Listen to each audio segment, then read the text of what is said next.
নবনিযুক্ত পররাষ্ট্র প্রতিমন্ত্রী হুমায়ুন কবির যুক্তরাজ্যের নাগরিক। অভিযোগ উঠেছে তিনি বিদেশি নাগরিকত্ব ত্যাগ না করেই মন্ত্রী হয়েছেন। অথচ সংবিধান অনুযায়ী বিদেশি নাগরিকত্ব নিয়ে এমপি মন্ত্রী হওয়া শাস্তিযোগ্য অপরাধ। সম্প্রতি হুমায়ুন কবিরকে সাংবাদিকরা প্রশ্ন করেন, আপনি বিদেশি নাগরিকত্ব ত্যাগ করেছেন কিনা? উত্তরে তিনি হ্যাঁ অথবা না কোনো উত্তরই দেননি, বরং উল্টো সাংবাদিকদের আক্রমণ করে বসেন, তুচ্ছ তাচ্ছিল্য করেন। অবশ্য হুমায়ুন কবির একা নন। বিএনপির আরও কিছু এমপি মন্ত্রীর বিরুদ্ধে ফরেন সিটিজেনশিপের তথ্য গোপন করার অভিযোগ রয়েছে। কারা সেসব এমপি মন্ত্রী? চলুন একে একে দেখে নেওয়া যাক। নাম্বার 1, খলিলুর রহমান। বিদেশি নাগরিকত্ব নিয়ে বিএনপি থেকে মন্ত্রী হওয়ার অভিযোগ সর্বপ্রথম ওঠে খলিলুর রহমানের বিরুদ্ধে।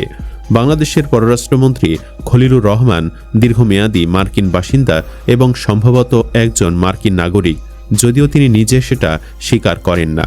খলিলুর ডক্টর ইউনূসের সরকারেও কাজ করেছেন। মিয়ানমারকে বাংলাদেশের অভ্যন্তরে মানবিক করিডোর দেওয়ার ইস্যুতেও তিনি সর্বপ্রথম আলোচনায় আসেন। তখন তিনি ছিলেন ডক্টর মোহাম্মদ ইউনূসের নিরাপত্তা বিষয়ক উপদেষ্টা। খলিলুর রহমান বিভিন্ন সময় বিএনপির সমালোচনা করলেও তাকে টেকনোক্র্যাট কোটায় পররাষ্ট্র মন্ত্রী বানায় বিএনপি। একদিকে খলিলুর ছিলেন বিএনপির সমালোচক, অন্যদিকে খলিলেরও সমালোচনা করেন বিএনপি নেতারা। প্রশ্ন হচ্ছে, কেন খলিলুর রহমানকে পররাষ্ট্রমন্ত্রী করলেন জনাব তারেক রহমান? এটা বোঝার মতো ক্ষমতা এখনও সাধারণ মানুষের হয়নি। দেশের যখন সংস্কার প্রয়োজন ছিল তখন বিএনপি নির্বাচনের জন্য পাগল হয়ে ওঠে। নির্বাচন দ্রুত দেওয়ার জন্য উপদেষ্টা পরিষদে বিএনপি একজন গুপ্তচর পাঠায়, তিনি খলিলুর রহমান। খলিল যে বিএনপির প্রোডাক্ট এটি যাতে কেউ ধরতে না পারে সেজন্য বিএনপি খলিলুর রহমানের সমালোচনা করতে থাকে, কারণ খলিল ছিল আমেরিকান নাগরিক। অ্যাডভোকেট রুহুল কবির রিজভীর সমালোচনা করে খলিলের নিয়োগ সম্পর্কে বলেন, রাষ্ট্র ও তার নিরাপত্তা নিয়ে পরীক্ষা করার সুযোগ নেই। মানবিক করিডোরের নামে ডক্টর খলিলুর রহমান বাংলাদেশকে অস্থিতিশীল করতে চাচ্ছে, দেশকে অনিরাপদ করতে চাচ্ছে। তাই অতি দ্রুত খলিলুর রহমানের পদত্যাগের দাবি করছি। সালাউদ্দিনের মুখেও খলিলের সমালোচনা শোনা যায়। ওরা এমন সমালোচনা করে যেন বিএনপির প্রধান শত্রু এই খলিলুর রহমান। উপদেষ্টা পরিষদে ঢুকেই দ্রুত নির্বাচন দেওয়ার জন্য কাজ শুরু করেন খলিলুর। লন্ডনে তারেক রহমানের সাথে ডক্টর ইউনূসের মিটিংয়ের আয়োজনও করেন তিনি। অভিযোগ আছে ওই মিটিংয়েই নাকি ঠিক হয়ে যায় কোন দল কত আসন পাবে। নাম্বার 2, প্রতিমন্ত্রী হুমায়ুন কবির। বলা হচ্ছে আজীবন যুক্তরাজ্যের নাগরিক প্রতিমন্ত্রী হুমায়ুন কবির। তাই সম্প্রতি তার নিয়োগ নিয়ে প্রশ্ন উঠছে। সিলেটে জন্মগ্রহণ করলেও মাত্র 2.5 বছর বয়সে পরিবারের সঙ্গে হুমায়ুন কবির পাড়ি জমান যুক্তরাজ্যে। সেখানে তিনি বেড়ে ওঠেন, নেন উচ্চশিক্ষা। যুক্তরাজ্যের লেবার পার্টির রাজনীতিতে যুক্ত আছেন তিনি। এক পর্যায়ে যুক্তরাজ্যের নাগরিকত্ব নেন তিনি।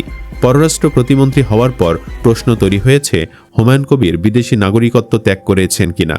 এমন প্রশ্ন তিনি সাংবাদিকদের ওপর খেপে গিয়ে আজাইরে প্রশ্ন শুরু করেন। সাংবাদিকদের পক্ষ থেকে নবনিযুক্ত পররাষ্ট্র প্রতিমন্ত্রী হুমায়ুন কবিরের জন্য প্রশ্নটি ছিল, তিনি কি যুক্তরাজ্যের নাগরিকত্ব ছেড়েছেন?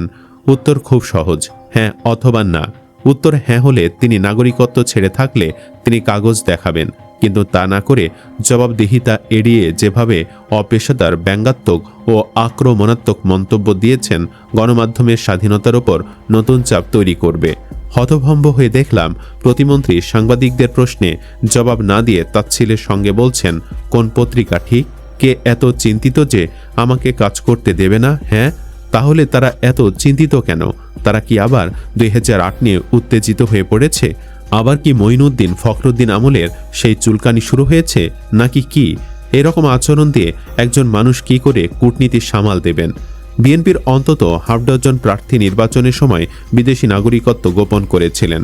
টিআইবির 3 জনের কথা বলেছে, কিন্তু আমরা জানি এই সংখ্যাটি আরও বড়। যে ব্যক্তি তথ্য গোপনের মতো অসততা করে এমপি মন্ত্রী হতে পারেন, তার পক্ষে আরও বহু রকমের অসততা করা সম্ভব। হুমায়ুন কবির আমাদের শত্রু নন, তিনি বহু বছর যুক্তরাজ্যে তারেক রহমানের সহযোগী ছিলেন। সুতরাং প্রধানমন্ত্রী তো জানার কথা হুমায়ুন কবিরের সেই দেশের নাগরিকত্ব রয়েছে। তিনি কি জেনে বুঝেই এই কাজটি করেছেন? নাম্বার 3, প্রতিমন্ত্রী ওবায়দও একজন মার্কিন নাগরিক, তবে তিনি নির্বাচন কমিশনে নাগরিকত্ব ত্যাগের কাগজপত্র জমা দিয়েছেন, যার সত্যতা নিয়ে সন্দেহ করা অমূলক নয়। ফরিদপুর 2 আসনে বিএনপির প্রার্থী ও বিএনপির কেন্দ্রীয় সাংগঠনিক সম্পাদক শামা ওবায়দের যুক্তরাষ্ট্রের নাগরিকত্বও ছিল।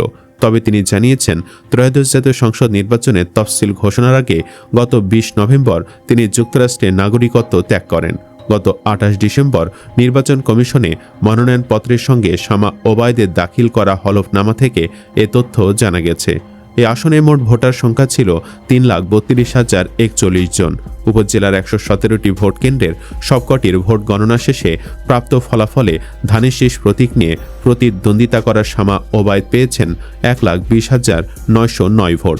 তার নিকটতম প্রতিদ্বন্দ্বী 11 দলীয় জোটের প্রার্থী আল্লামা শাহ আকরাম আলী পেয়েছেন 87,956 ভোট।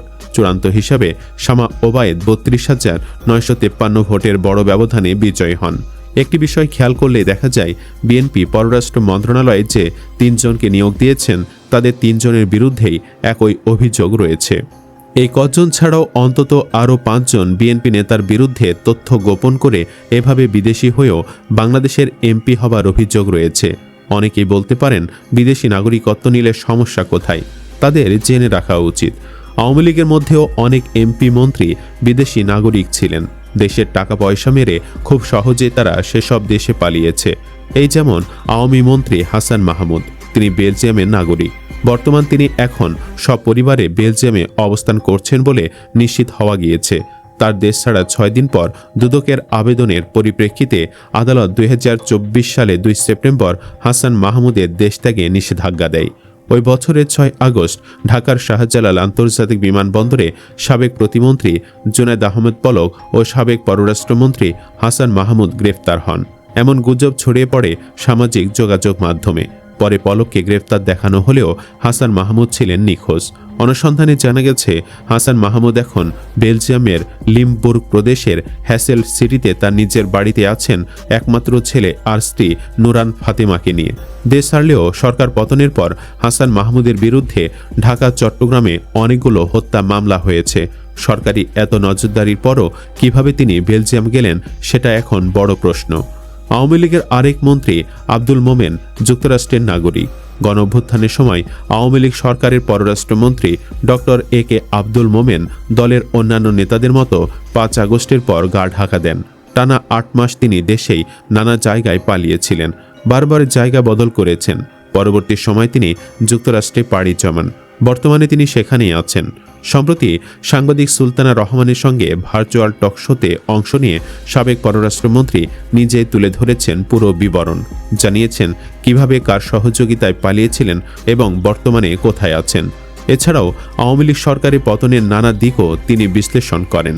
আরেক আওয়ামী নেতা কুষ্টিয়ার মাহবুবুল আলম হানিফ আবার কানাডার নাগরিক। তথ্য গোপন রেখে তিনিও এমপি হন একাধিকবার। কাগজে কলমে তার পেশা ব্যবসা, সেটাই ছিল আয়ের একমাত্র উৎস। মাত্র 15 বছর আগে সে খাতে তিনি বার্ষিক আয় দেখিয়েছিলেন 2,40,000 টাকা। মাসের হিসাবে তা দাঁড়ায় 20,000 টাকা। ব্যয় দেখিয়েছিলেন 2,15,000 টাকা। অর্থাৎ বাড়তি খরচ বিপদ আপদ না হলে বছরে তার সঞ্চয় হওয়া সম্ভব 25,000 টাকা।